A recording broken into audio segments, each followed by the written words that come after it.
बार की बात है। एक जंगल में एक भूत और चुड़ैल रहा करते थे। दोनों पति पत्नी थे। चुड़ैल की आदत थी वो अक्सर भूत की छोटी छोटी बातों पर नाराज हो जाया करती थी। एक दिन ऐसे ही किसी बात पर चुड़ैल अपने भूत पति से नाराज थी। अरे ओ मेरी चुड़ैलों की रानी, आज कहाँ गुम हो सुबह से? तुम्हें मुझसे क्या, तुम तो जाओ, जाकर मजे से खरगोश का शिकार करो और खाओ। अरे अरे, अचानक से क्या हुआ? क्या तुमको भी वो खरगोश खाने का मन था? तुम्हें मुझसे कहना चाहिए था ना। नहीं, मुझे कोई खरगोश नहीं खाना, और मैं यहाँ रात भर से सोच सोच कर परेशान हो रही थी, और तुमको मालूम ही नहीं कि मैं तुमसे क्यों गुस्सा हूँ। और वो छोड़ो, तुमको तो ये भी नहीं मालूम कि मैं तुमसे गुस्सा भी हूँ।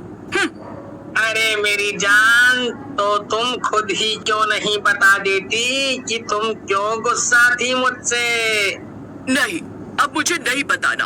अब जाओ तुम यहाँ से। ओह, ठीक है, मैं जा रहा हूँ गांव में रात के खाने का कुछ इंतजाम करने। तुम यहीं रुकना, ठीक है ना? जहाँ जाना है जाओ, और जो करना है करो। फिर भूत गांव में चला जाता है और किसी इंसान को ढूंढने लगता है कि तभी उसे एक डायन दिखती है। अरे, तुम तो एक डायन हो ना? हमेशा डायनों के बारे में मैंने किस्से कहानियों में सुना था। आज तुम्हें देख भी लिया। ओहो, तुम तो एक भूत हो। तुम यहीं के रहने वाले हो क्या? नहीं नहीं, मैं तो पास के जंगल में अपनी पत्नी चुड़ैल के साथ रहता हूँ। यहाँ तो मैं अक्सर शिकार ढूंढने आता हूँ बस। और तुम? ओह अच्छा, मैं तो बस यहाँ से गुजर रही थी। मुझे दरअसल दूसरे गांव जाना है। अच्छा, वैसे तुम्हारी चोटी तो दिखाना जरा। क्या वो सच में बहुत लंबी है? दरअसल कहानियों में डायनों के बारे में इतना सुना है ना कि मैं तुम्हें बता नहीं सकता। सुना है तुम्हारी सारी ताकत तुम्हारी चोटी में होती है, और इसीलिए वो बहुत मोटी होती है। हाँ, तुमने बिल्कुल ठीक सुना है। ये देखो कितनी मोटी है मेरी चोटी। भूत डायन की चोटी को छूकर देखने लगता है कि तभी वहाँ पर चुड़ैल आ जाती है। वाह वाह वाह वाह वाह, देखो तो जरा क्या हो रहा है यहाँ। मुझे यही बोलकर तुम यहाँ गांव में आए थे ना कि तुम्हें शिकार ढूंढने जाना है, और यहाँ पर तुम इस डायन के साथ मजे कर रहे हो। अरे नहीं, ऐसा कुछ भी नहीं। तुम तो मुझे गलत समझ रही हो। तो तुम भला इस डायन की चोटी के साथ क्या कर रहे थे? बस बस बस बस बस, अब बहुत हो गया। तुम मुझे समझते ही नहीं। मैं अब यहाँ से दूर जा रही हूँ, ये जंगल छोड़कर। तुम्हें कोई फर्क नहीं पड़ता मेरे होने ना होने से। मैं अपने मायके जा रही हूँ, वो भी अभी के अभी। तुम इसी डायन के साथ अपना नया घर बसा लेना। ये सुनकर भूत को भी बहुत गुस्सा आता है। बस भी करो, तुम तो हर वक्त बस नाराज ही रहती हो। अब जाओ, नहीं मनाऊंगा मैं तुम्हें। जहाँ जाना हो तुम्हें तुम जा सकती हो। तुम्हें मनाते मनाते मैं अब थक गया हूँ। ये सुनकर चुड़ैल को बहुत दुख होता है और वो नाराज होकर अपने मायके चली जाती है। इधर भूत का अब चुड़ैल के जाने से दिल नहीं लग रहा था। उसे हर वक्त अपनी नाराज चुड़ैल बीवी की याद सता रही थी। ये क्या, तुमने उसे जाने दिया? लगता है तुम सच में अपनी चुड़ैल से बोर हो गए थे। क्यों ना अब तुम मुझसे शादी कर लो? नहीं, वो बस नाराज हुई है। मुझे पता है वो वापस आ जाएगी। तुम जाओ यहाँ से। मैं उसके अलावा और किसी के बारे में नहीं सोच सकता। ये सुनकर डायन वहाँ से मुंह बनाकर चली जाती है। पर गांव में 3 लड़के पिंटू, मिंटू और चिंटू ये सब होते हुए देख लेते हैं। मिंटू और चिंटू, तुम लोग समझे कुछ? इतने सालों से जो भूत और चुड़ैल हमारे गांव वालों को खा रहे थे, उनमें झगड़ा हो गया है, और चुड़ैल इस भूत से नाराज होकर इसे छोड़कर चली गई है। हाँ पिंटू, पर अब हमें इससे क्या?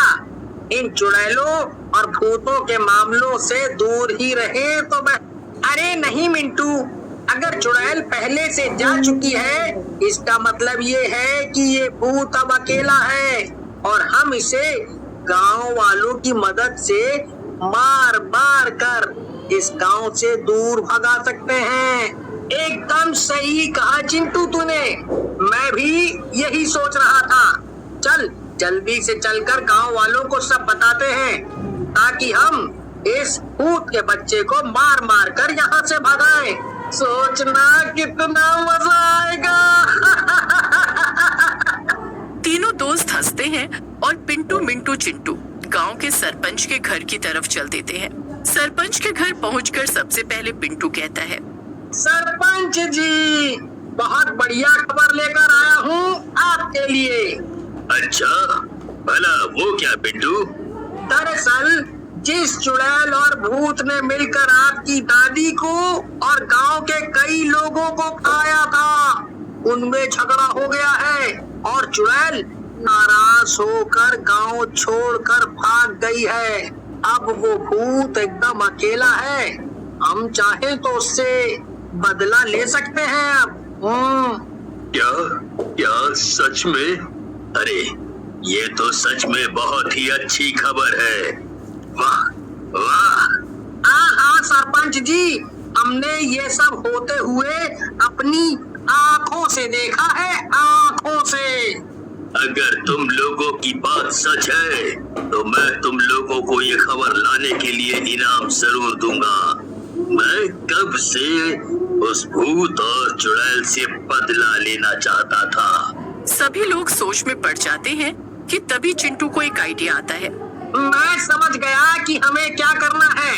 हम सब डंडे वाले तांत्रिक बाबा के पास चलते हैं और उनसे ऐसे डंडे लेकर आते हैं जिससे हम उस भूत को मार सकें। आज रात जब भूत अपने जंगल में शांति से सो रहा होगा, तब हम सब मिलकर उन्हीं डंडों से उस भूत को बहुत मारेंगे। इसके बाद वो तड़प तड़प कर मर जाएगा।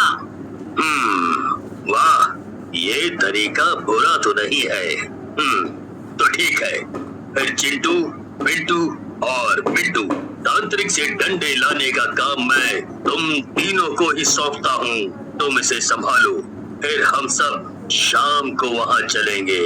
शाम हो जाती है और गांव वाले सरपंच के साथ जंगल पहुंच जाते हैं। भूत आराम से एक पेड़ पर सोया हुआ था और उसे कुछ भी खबर नहीं थी कि आगे क्या होने वाला है। सभी लोग एक साथ भूत की तरफ बढ़ते हैं और जैसे ही एक आदमी भूत को डंडे से मारने जाता है, कोई उसे रोक लेता है। पीछे से डायन अपनी चोटी लंबी करके उस आदमी के डंडे को जकड़ लेती है और अपनी तरफ खींच लेती है। सभी लोग पीछे मुड़कर देखते हैं तो हैरान हो जाते हैं। भूत की बीवी अपने साथ डायन और कई सारे भूतों को लेकर आई थी। ये शोर सुनकर भूत की नींद खुल जाती है और सामने इतने सारे लोगों को एक साथ देखकर वो हैरान हो जाता है। तुम सबकी इतनी हिम्मत! तुमने सोचा भी कैसे कि तुम मेरे पति को मारोगे? मैं तुम लोगों को कच्चा चबा जाऊंगी। इतना कहकर चुड़ैल और भूतों ने गांव वालों पर हमला कर दिया और उनके सभी डंडे भी तोड़ दिए। डायन अपनी चोटी से लोगों को उठा उठा कर पटक रही थी और भूत दूर खड़ा ये सब देख रहा था। थोड़ी देर बाद गांव वाले अपनी जान बचाकर वहां से भाग गए। तब भूत अपनी बीवी के पास आया और उससे बोला, ये सब क्या हो रहा है? तुम तो अपने मायके चली गई थी ना, तो फिर तुम यहाँ वापस कैसे आई? और ये सारे गांव वाले आखिर यहाँ क्यों आए थे? जब मेरा तुमसे झगड़ा हो गया था तो मैं अपने मायके जा रही थी, लेकिन आधे रास्ते जाकर मुझे तुम्हारी याद आने लगी, इसीलिए मैं वापस मुड़ गई और फिर मुझे ये डायन मिली। इसने मुझे सब बता दिया कि मुझे कैसे गलतफहमी हो गई थी, और तो और इसने मुझे कुछ और भी बताया। अरे जब मैं तुमसे मिलकर गांव के अंदर गई, तब मैंने इन गांव वालों और सरपंच को आपस में बातें करते हुए सुना कि ये सब तुम्हें अकेला पाकर मारने वाले हैं। हाँ, और जैसे ही मुझे ये सब पता चला, मैं फौरन अपने मायके गई और अपने सभी भूत भाइयों को बुला लाई ताकि तुम्हें बचा सकूं और इन गांव वालों को सबक सिखा सकूं। भूत और उसकी बीवी को लड़ते देख डायन बाकी के भूतों से बोली, चलो भाइयों, अपने अपने घर जाओ। ये लोग तो ऐसे ही लड़ते रहेंगे। अब हमारा यहाँ पर कोई काम नहीं है। फिर सभी भूत चले जाते हैं और भूत और उसकी बीवी लड़ते झगड़ते हुए भी खुशी